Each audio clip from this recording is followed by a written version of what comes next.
За да се врати силата и флексибилноста по повреда, напад е потребна физикална терапија. Вежбите за мускулите, кои што можеби во меѓувреме атрофирале, се важен дел од процесот на рехабилитација. Полската биотехнолошка компанија Exotec направила робот наречен Луна, со кој што вежбите стануваат интерактивни, а терапевтите добиваат информации за постигнатиот напредок. Луна користи електромиографија за идентификување на електричните струења, додека пациентите ги движат рацете и нозете.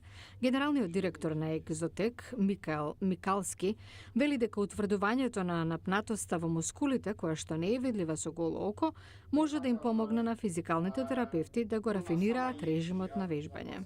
Ale dochodzimy do etapu w pewnym Во momencie. одреден стадиум од болеста напнатоста во мускулите не е видлива, но Луна ги регистрира тие сигнали. Врз основа на тоа, кога мозокот испраќа сигнал до мускулот да се стегне, тоа не можеме да го видиме со голо око, но ни помага Луна. Ги бележи сигналите и предизвикува движење на екстремитетите, исто како тоа да се прави природно. Луна воедно ја прави терапијата забавна за децата пациенти, на кои што може да им стане досадно од повторувањето на вежбите.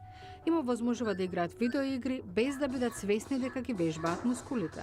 No, czasem jest to statek. Некогаш е вселенско летало, некогаш е шутирање на топка, некогаш е летање на змај. Во секој случај детето сака да победи во играта, сака да се надпреварува, а воедно вежба.